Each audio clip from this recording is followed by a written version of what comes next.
We all know that in the last 12 years of Edi Rama has been a complete and utter failure. Ne dim se 12 vjeçari e Edi Ramës ka qenë një zhgënjim I vërtet. A failure of stable leadership and a failure for Albanian families. Ka qenë një dështim I vërtet I një udhëheqje të qëndrueshme dhe I familjeve shqiptare. But we have Dr. Berisha, a real friend to Albanian families. Por ne kemi Dr. Berisha, një mik të vërtet I familjeve shqiptare. He has a real program to lower the cost of living for Albanian families and a true conservative plan like President Ronald Reagan and Donald Trump. Ai ka një plan të vërtet për të ulur kostot e familjeve shqiptare, si dhe një program konservator, njësoj si atë të presidentit Reagan dhe Donald Trump.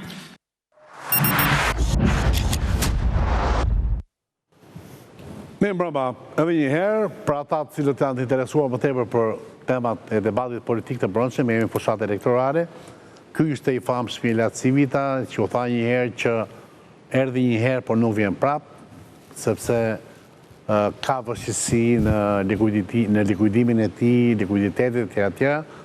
Sigurisht janë fjalë të pa konfirmuara, por ai erdhi një herë, dy herë, ka dalë dy herë dhe ndoshta do ta shohim shpesh.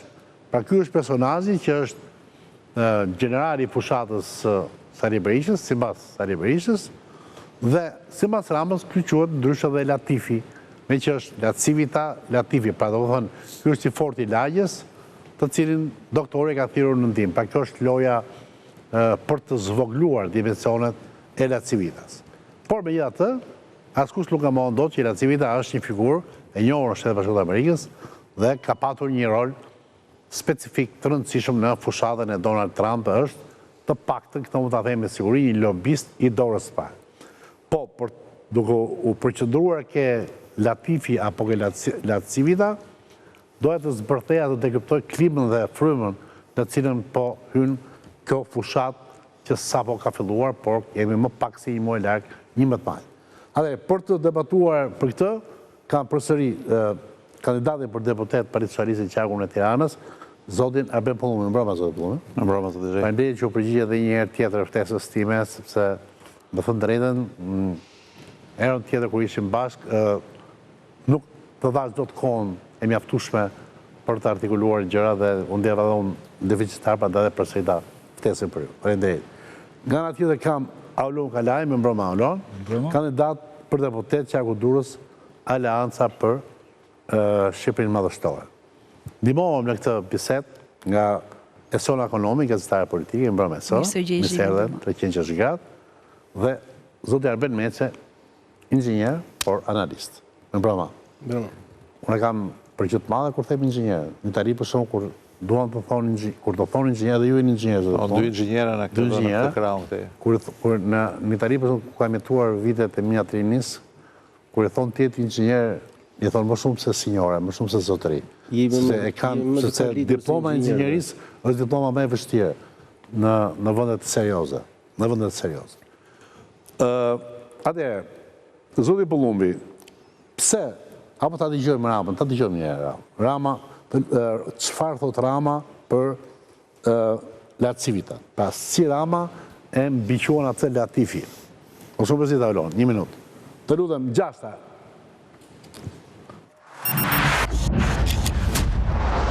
Këneta thot se antarësimi ynë në BE nuk është prioritet dhe sa I do ndodh. Si do qoftë, thot Këneta, I do ndodh. Po prioritet si pas Kënetës është kthimi I Bufit për të tretën herë në krye të vendit. Pasi në 2 herët e mëparshme nuk e shkatroi dhe pastaj rënoi mjaftueshëm Shqipërinë. Për këtë prioritet Bufi ka sjell me kush e di sa para, që kush e di ku I ka gjetur edhe një Latif nga Amerika, I cili Latifi për gjithë ne që jemi rritur në lagjet e Tiranës, të kujton atë të fortin e lagjes, që qullësi poshtë pallatit shkon e thret dhe i thot, hajde Latif se ata do mrajnë.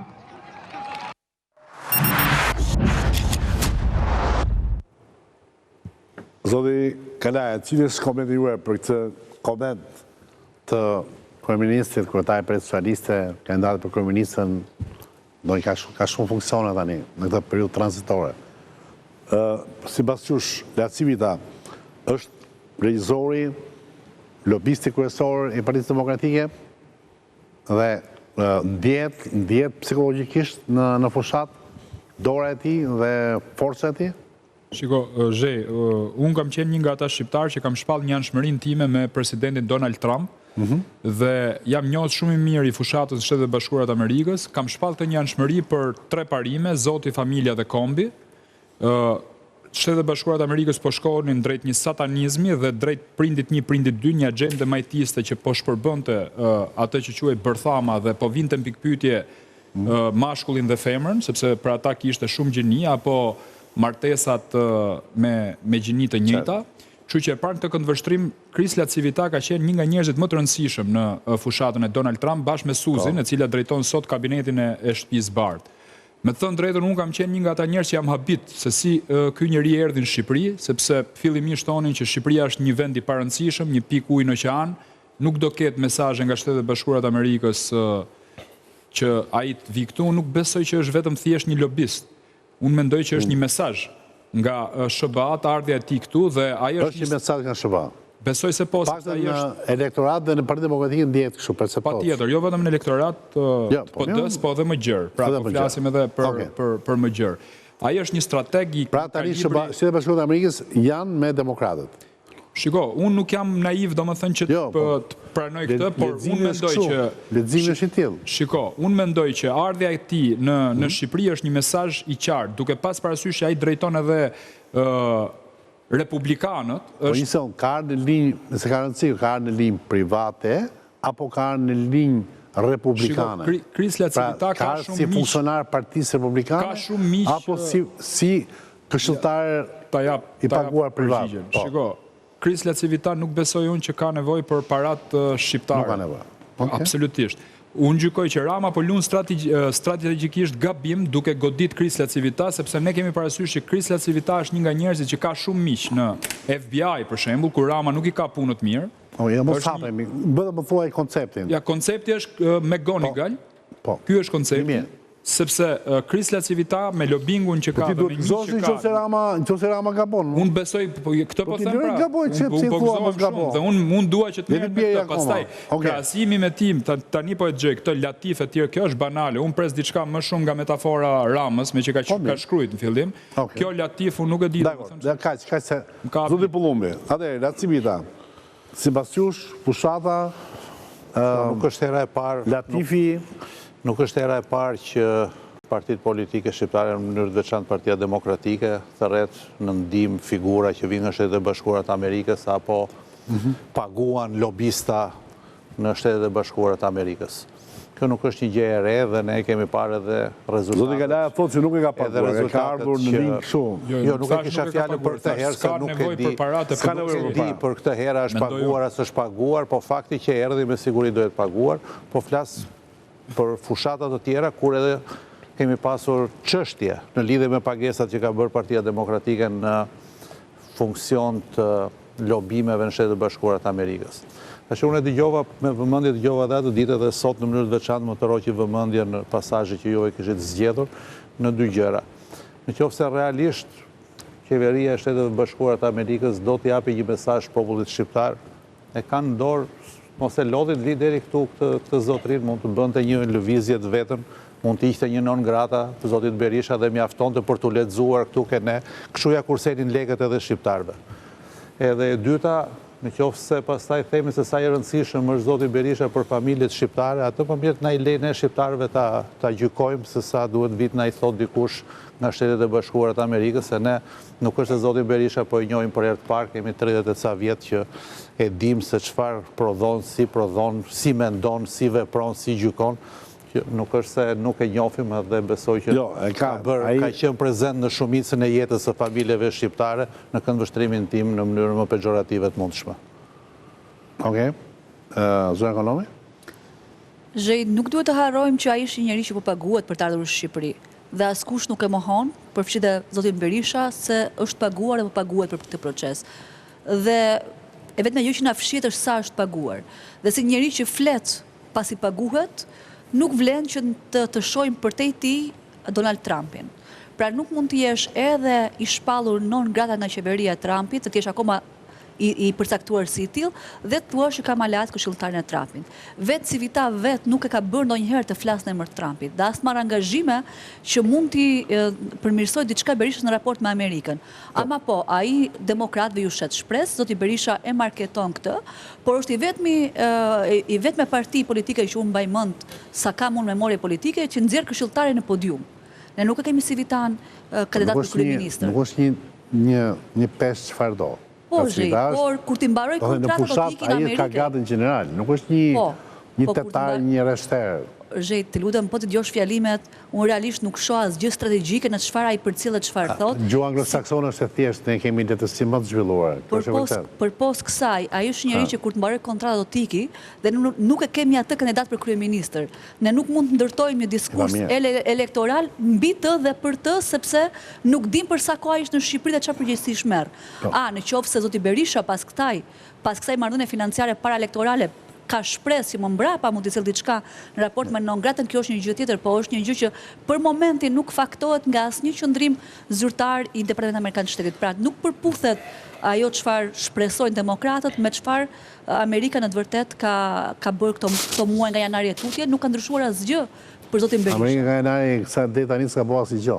Po nuk ka ndryshuar. Që nga data 20 që ka ardhur Donaldi, i malli, Trumpi. Ambasada është më e heshtur sa asnjëherë. Ka është më e heshtur sa asnjëherë, ambasada s'ka qenë Rruga Elbasanit që themi ne. A ka ndryshuar gjë për Sali Berishën? Po. Nëse Sali Berisha në 13 maj është kryeministër, edhe nuk është konfirmuar që të thuhet që për shembull doktorit nuk i hiqet non grata, nuk është për shembull. Doktori ka shkuar në Perëndim, ka bërë.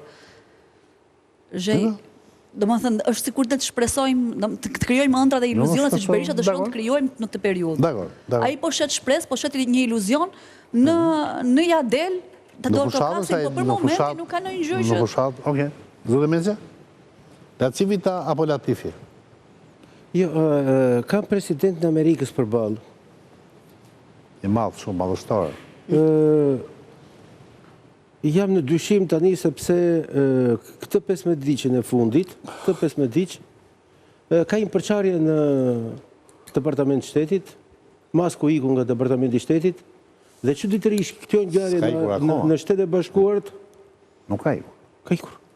Ka ikur.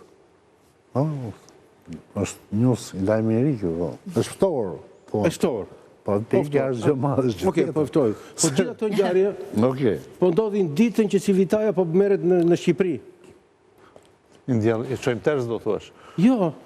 I ka ikur konsulenca strategjike presidentit, sepse presidenti u bë president fal këtij njeriu.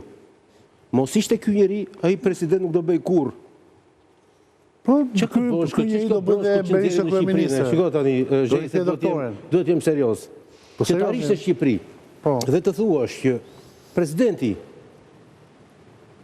u bë president ose u bë president falë dirigjimit të një generali magjistar, e ofendon presidentin. Kjo është pjesë e parë. Pjesë e dytë, ka një rregull universal dhe aq më tepër u bë shumë evident tek autokrati Trump. Të gjithë personat me cilët ai bëri fushatën elektorale, me të gjithë pa përjashtim, ai e riktheu po të gjithëve dha pushtet. I vetë personi i cili realisht nuk ka marrë pushtet, po që vjen tani në Shqipëri është La Civitaja. E treta. E kam dëgjuar me vëmendje fjalën e La Civitas. U zgjinjeva. U zgjinjeva sepse është një fjalë shumë e ftohtë, shumë e akët, pa emocion, që nuk prodhon as edhe gjë, edhe në planin politik nuk prodhon gjë. Që të thuash familje shqiptare në 12 vjet që ka ikur integriteti, por Sali Berisha do t'ja u kthej, nuk është shtesë që qëndron në Shqipëri, kjo nuk është, edhe aq më tepër nga një person që vjen nga Amerika. E katra. Po ndjek strategjinë e Berishës edhe 2 takimet e fundit dhe në Kongres. Sinqerisht, në fjalimet e tij nuk po shoh asgjë të re. Që të them, si rrjedhim i strategut, ka ndryshuar diçka. Përveç këtij fondi, ku ju shihni kapelet kuqe, që kuqja ka qenë si demi për Saliun, edhe trëndafilat i bënte blu. Jo më kapelet të kuqe, asgjë tjetër. Edhe e pesta pasaj që... Bas shpinës tuaj. Bas shpinës tuaj është. Fondi është... Kapelet trampiste. Trampiani, pra e vetmja gjë që e lith figurativisht.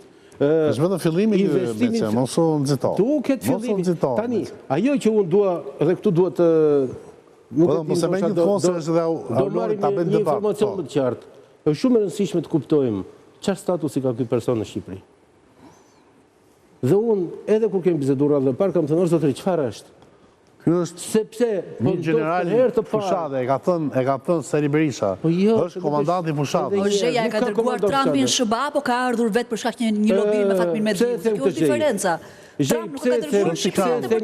Tani ai shkoi në Itali, një sekondë, se në fillim për një minutë, se ka një gjë. Në fillim u tha që Lacivita është legjend. Nuk vjen.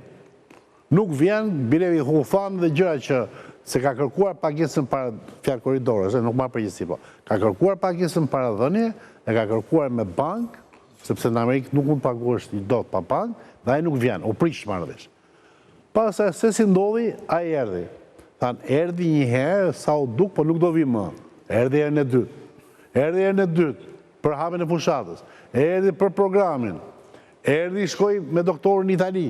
Për një minutë tani. Ky është Atëherë, në këto prit unë dua qartësinë. E para, nuk di që në media tona, të paktën ne kur kemi dalë tavolinë, kemi thënë që nuk do vi Lacivitaja. Përkundër, kemi thënë, është një skup i cili po nxitet nga lija mediatike e PD-s, që pastaj të bëj atë shpërthimin e madh. Erdhi Perëndia. Gjë që nuk ndodhi ndonjë. Po gjithsesi nuk është një trampist i rëndësishëm.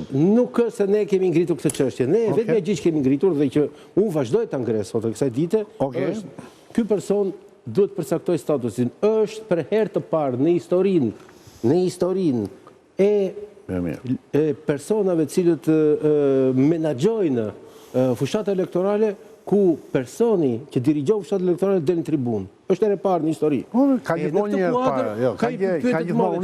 Unë jam për herët e para. Gjithmonë ka një herë të parë. Ka një herë të parë. Ka një herë të parë. Është gjithëmëria. Ajo që është e rëndësishme për të kuptuar në këtë është ajo që thotë edhe Siona, që është lobist që thjesht paguhet, apo është një person që ka dërguar qeveria amerikane, pra presidenti Amerikës dhe shkon në Shqipëri dhe mas gjithë është një personazh që detyron tim personal atje që edhe pse kam non grata, po shikot mas sjellë shumë pushtet. Është një personazh që detyron kryeministin të referohet disa herë. Të Latifi, ky, domethënë, nuk është njëri që kalon pa vëmendje. Kryeministi u referua me sarkazëm dhe seriozitetin. Po çfarë tash? Ai për Berishën thot bufi. Për këtë thot Latifi tani. Por ajo është formula e fushatës.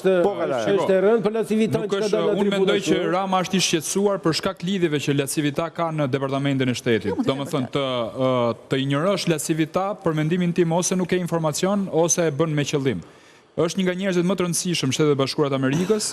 Kini parasysh diçka që Rama, me që jemi të figuracionet, ka thënë Donald Trump është turpi i qytetërimit. Pra, nuk është problemi që tha për Lacivita Latifi e tjerë dhe do ta injoroj. Pra, i ka injoru presidentin Trump sipas tij. Kështu që nuk bie pesha specifike Lacivita se i thot ai Latifi. Unë mendoj që është i shqetësuar, prandaj referohet. Në rast se nuk do ishte i shqetësuar, do ta injoronte. Na i shpjegoj pak pse është i shqetësuar.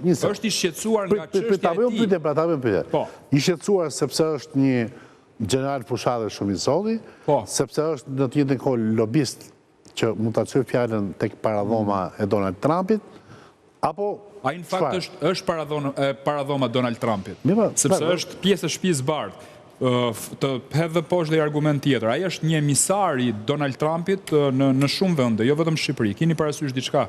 Ndoshta nuk e ka pranuar vetë një status që të marrë një detyrë në Departamentin Amerikan të Shtetit apo diku tjetër.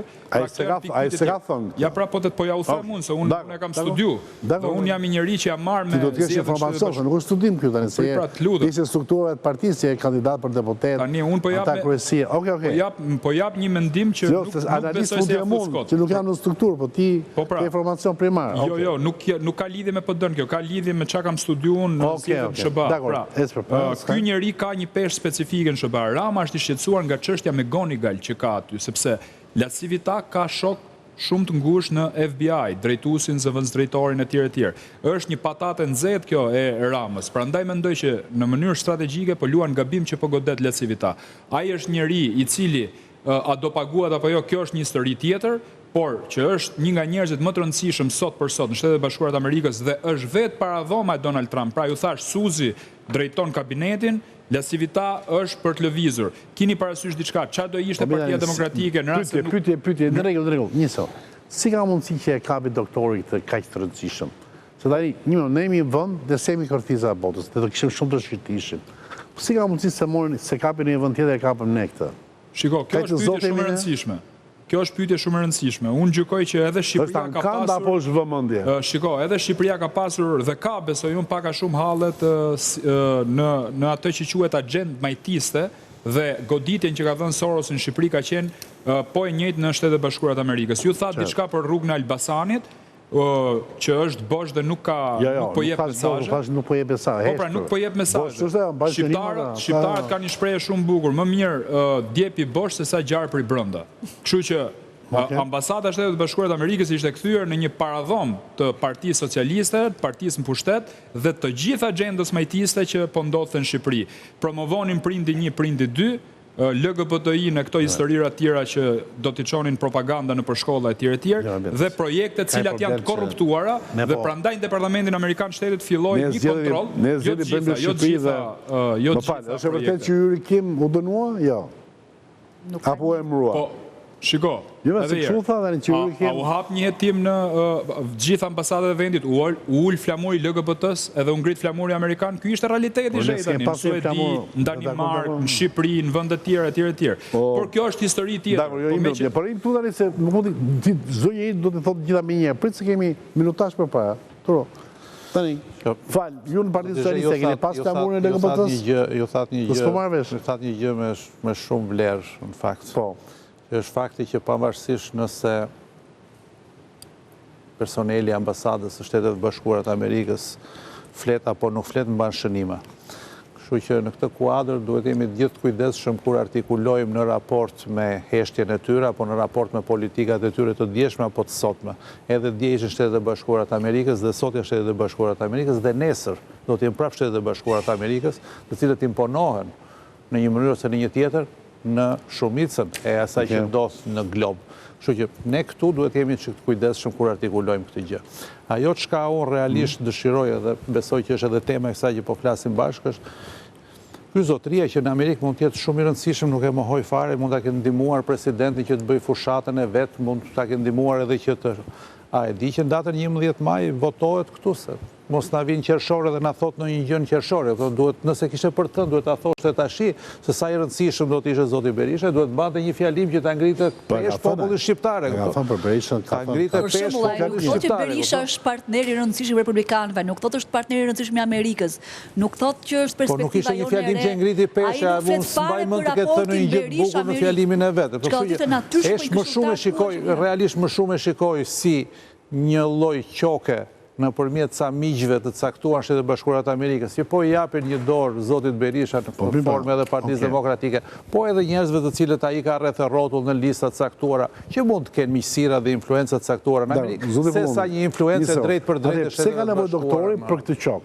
Tani ai do që aty është përballur emri me non grado. Dhe këtë juve keni përdorur pafund, kryetari juve ka përdorur pafund, non grada. Tani më duket se nuk e përmend më. Ai non grada vazhdon të jetë, por nuk thotë gjë më njëri. Nuk luhet më non grada. Por, doktori mund të ketë dhe kompleks vetin, frustracion, thot, ju jam baltosur në mënyrë pa drejtë. Ardhe këti Amerikanit të rëndësishëm. Japi informacion për Nëngradën, Zhenj, qofse do. Po, patjetër. Tani përgatitet një vizitë zotit Berisha në Shtetet Bashkuara të Amerikës, edhe pa u heq Nëngrada. Ka një precedent. Kam dëgjuar, kam 2 muaj, kam të një vizë speciale. Kjo është e vizë speciale? Ka një precedent kur Ali Ahmeti u shpall Nëngrada nga ushtria çlirimtare kombëtare nga lufta që bëri atëherë nga Shtetet Bashkuara të Amerikës, shkoi në Amerikë dhe u ndalua. Ali Ahmeti, më thuaj informacionin, se është informacion, se është precedenti. Super informacion. U ndalua në aeroport dhe ishte kongresmeni Elliot Engel, i cili e shoqëroi dhe futi brenda Shtetet Bashkuara të Amerikës. Tani çfarë ndodhi? Tani po përgatitet një vizitë pothuajse e tillë e zotit Berisha në Amerikë. Ma përshkruaj si do jetë kjo vizita, kush si qysh tek këtë takon? Ka gjend? Kjo ishte pra. Kjo që të thash tani, përgatitet që shkojnë në Amerikë. Para zgjedhjeve apo para zgjedhjeve apo pas zgjedhjeve? Njerëz të rëndësishëm po punojnë për këtë, nuk e di, domethënë para zgjedhjeve apo pas zgjedhjeve, di që po pas zgjedhjeve duhet ta vëftohet. Di që kjo po përgatitet tani, domethënë nuk mund ta jap dot se unë jam njeri publik dhe mbaj përgjegjësi për deklaratat e mia. Unë jam spekulant, unë po ju them unë besoj nuk jap dot datë. Për të dytën herë mendoj që juve në pyetjen tuaj apo në tezën që hodhët prapë tha diçka të rëndësishme që për diskutimin që po bëjmë. Që zoti Berisha në mënyrë të, më thënë, krejtësisht natyrale intereson rregullimi i pozitës së tij në Shtetet e Bashkuara të Amerikës dhe familjes së tij. Mos e harrojmë që nuk është fjala vetëm për të. Ai ka dhe familjen e cila është non grata në Shtetet e Bashkuara. Pra është krejtësisht normale që ai të përpiqet, qoftë edhe nëpërmjet këtij zotërisë, që të rregullojë statusin e vet politik në Shtetet e Bashkuara të Amerikës. Po kjo nuk ka të bëjë me zgjedhjet tu, se zgjedhjet kemi në 11 maj, janë 25-6 ditë këtu votohet. Pra, në rast se ky zotëria do të kishte një mesazh nga Shtetet e Bashkuara të Amerikës, që shikon në Shqipëri kërkojmë ndryshim të sistemet, kërkojmë ndryshim të kësaj, do ta kishte dhënë këtë mesazh, do ta kishte dhënë qartë edhe prem si anglosakson që mesazhi është vetë ai ardhi aty, këtu është një mesazh për ata që din ta lexojnë. Në rast se ju mendoni që kjo bëhet me njësi, nëse është ky strategu i madh që ju mendoni dhe kjo ka Berisha ca miq dhe ky nuk është mik i thjeshtë, ky është një nga njerëzit më të rëndësishëm në Amerikë. Unë nuk e di se sa i njeh, sa keni lexuar për këtë. Ti mund të jetë kërkuar thjesht që të heqë atë. Po pra ju mendoni që ky merret me parë dhe sillet në Shqipëri, mendoni që ka heqë atë në gradë për lekë të mund të organizojë atë udhëtimin e zotit Berisha në Amerikë. Sa lekë janë edhe çfarë bëhet që nuk është do vi në pushtet për Berisha apo jo, a do bëhet kryeministër apo jo, a do vi Partia Demokratike. Atë vendosin shqiptarët. Se çfarë ndodh me zotin Berisha në raport me administratën e Bashkuara. Atë vendosin shqiptarët, ajo do shikohet me 11 maj se kë do mbështesin. Po vetë lasivitash një mesazh, vetëm një qorr dhe domethënë kuptimin metaforik të fjalës. Si bufi që i thot ky zotnia, nuk do ta kuptoj këtë gjë. Ai është vetë mesazhi. Pra ai po ju tregon hënën, ju shikoni gishtin. Më kanë ardhur shumë mesazhe të tilla edhe prapë s'keni fituar në gjë. Cili është mesazhi që ka ardhur i tillë, adekuat me këtë? Po kanë ardhur plot njerëz të ka ardhur mesazh në kanë ardhur Ryersonit, kur përmbysëm dekada. Vetëm Ryersoni ka dhënë mesazh tillë me James Baker. Kanë ardhur lobista të tjerë këtu, keni këto 8 vjet, 12 vjet kanë ardhur lobista vazhdimisht në fushate. Ky është nuk është thjesht edhe me shumë para jo me kaq pak para sa ka ardhur me zotëria. E stafit ngushtë të Trumpit. Kjo është e vërtetë tani. Si? Vazhdoj fabulën. Se s'po dalim dot nga fabula. Tani është njeriu më i rëndësishëm sot në Amerikë, më i rëndësishëm. Përfundon në Shqipëri. Pse më çdo më thon përfundon në Shqipëri, më valla, çfarë është Shqipëria? Pse ke mungesë respekti për Shqipërinë? Përfundon në Shqipëri.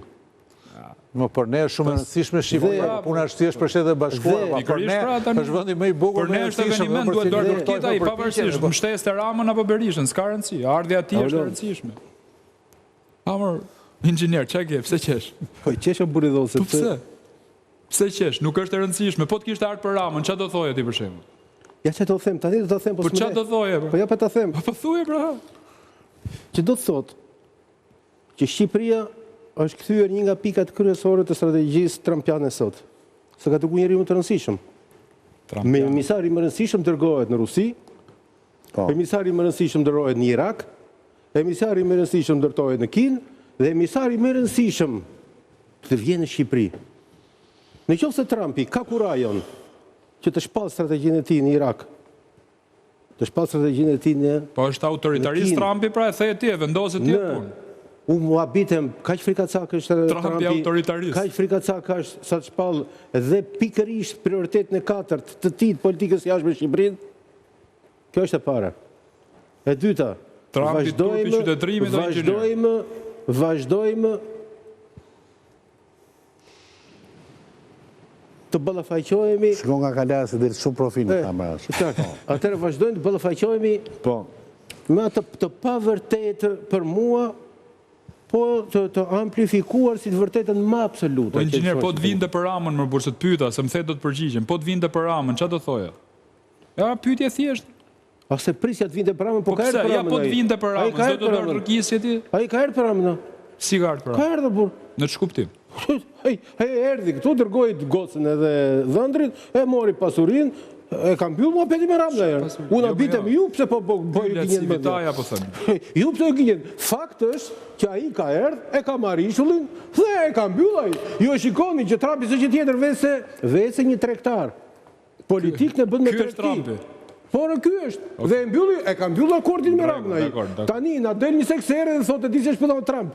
Shikoj se kemi ca burime të tjera. Po mos e banalizomor burr tani se e bën Amerikën, e bën kështu si Sri Lanka o burr. Po e banalizove fare Amerikën. Ai është vendi që eksporton liri, është një nga vendet më të rëndësishme në botë. Është presidenti i botës pra Trumpi, ky autoritaristi, turpi qytetërimit. Tani do e vendosim unë ti këtë punë, kanë vendosur amerikanët. Po pra ti po e kthe tani në një gjë shumë të vogël, e kupton, Trumpi autoritarist, Lacivitaja Latif. E thua ti këtë. Po këtë po the pra tregtar. A the autoritarist për Trumpin? Autoritarist është, fiks autoritarist. Po pra rregull pra, ai është presidenti i botës, ti thua autoritarist. Dhe faktin që është autoritarist. Okej, do të pyesin amerikanët ty kur të bëjnë zgjedhjet, ç'a mendon ti për me votu? Po, tani të vazhdojmë. Jo, vore pikën se do të kalojnë në reklam. Po çë, polemik, unë vazhdoj dhe jam shumë i shqetësuar që në strategjinë e Ramës, në vend që Demit ti vendos një Demit, aty të tmerrshmit, aty me dy brinj, ti vendos një perde jeshile që ta zbus. I ve atë perdën e kuqe që ta i kërsoj, që pastaj gjithë miqtë që i kanë FBI, se e kupton, funksionon shteti Amerikan, se Lacivitaja ka ca miq atje, e i thotë, di se është puna, do t'ja futim, se kështu ka ndërtu strategjin këta. Jo, ka dosje aty. Se tha në Berishës, përmenet emri kryeministrit gjithë inxhinier, mos t'u djegë jo. Aty është emri kryeministrit. Edhe unë gritë pasaj që të përgjën letra t'ja futu për... Aty është emri kryeministrit. E fundi tani që ta mbyllun. Po përdoret shumë... Kemi akoma minuta në pas reklamës. Kjo me Gonigali. Çështja me Gonigal është mbyllur në Amerikë. Sepse një çështje në çdo shtet mbyllet në momentin kur futet në proces gjyqësor. Dhe në atë proces gjyqësor që është bërë në Amerikë, pare dikush ka qenë, FBI ka qenë. Dhe rregull universal në çdo vend të botës është. Nuk gjykohet dy herë një Nuk gjykohet dhe duhet prodhosh prova të reja. Kishte informacion për super lajmin që dha Kalaja që doktori shkon në Amerikë. Atë do ikë në Amerikë, kemi dëgjuar, ka një rregull në Amerikë. Nuk është mbyll çështja me Gonigal. Tani me qenë se po them. Lexoni gazeta shpjegimin amerikan çështja me Gonigal po vlon. Atëherë dhe i dashur. Jo prit, mbas reklam. Jo, rasti ja ta themi. Doktorin në Amerikë. Rasti i marrë puna është si është implikuar Rama te çështja me Gonigal. Kjo është precedent, quhet Ahmeti. Tani duhet kuptojmë një gjë, që ai është shpall non grata në Amerikë, jo për korrupsion. Por sepse bëri lëvizjen e armatosur në Maqedoni. Po për terrorizëm pa është më rënd tani, dëgjo. Atë lëvizje që pastaj riprodhoi Amerika dhe UÇK-n e Ahmetit e prodhoi përsëri Amerika dhe e reaktivizoi politikanë Ahmeti. Pra, të thuash një person i cili në lëvizjen shkrimtare shqiptare u shpall non grata dhe u fut brenda në Amerikë dhe ta krahasosh atë me një person që familjarisht është shpallur. Janë tre epitete shumë të rënda. Do të më thonë o inxhinier. Do të më thonë Lecivitas, këtë që thotë ky do t'ja thotë Lecivitas. Pse ke ardhur ti me taku një nën grada, një njerëz që ka minu demokracinë etj etj. Për ne ka ardhur. Do të më thonë ti pra. Po pra për lek ai vendos pikpyetje reputacionin e vet. Pra për ca lek vendos kanë pikpyetje reputacionin e vet. Do ti mendoj që ai ka ardhur pa lejen e Trumpit këtu në Shqipëri. Por si mendon ti domethënë, ka infantile. Ora ka infantile ti që viga ai pa zgjedhjen e Trumpit, po e pushojnë nga puna ata e qerojnë. Kur të mbarojnë Qofse ai shtet një non grata, siç po thotë, ata e qerojnë. E nxjerrin nga shtëpia bërë me shema. Aloni ka Trumpi, në rast se do të ishte kështu siç thotë Meçja, do e kishte qeruar, do e kishte nxjerrë Amerikës dhe të vishte Shqipëri. Kur një strategji amerikane që e vë në prioritet Shqipërinë, do të thotë që është një biznes. Mendoj, jam i qartë. Të pusë reklam. Jo, ky është thelbi. Do me gjuaj. Ai të bivendosë. Këtë që thash pra. Ai do vendoste në pikë pyetje reputacionin e vet. Kështu si shtyti, po jo pra, sepse nuk funksionon kështu dhe Trumpi do ta nxjerrte me shkelma nga shtëpia bardhë. Në rast se kështu do mbështet një njeri në grata, një njeri që ka dominuar në demokraci që janë këto idiotësi. Mos u vendosi. Non grata u vendos. Kjo është e qartë. Kjo është e qartë. Non grata u vendos. Ata e din shumë mirë që kjo non grata nuk ka asnjë lloj. Kjo non grata, o inxhinier, se nuk dëgjoj më burçë.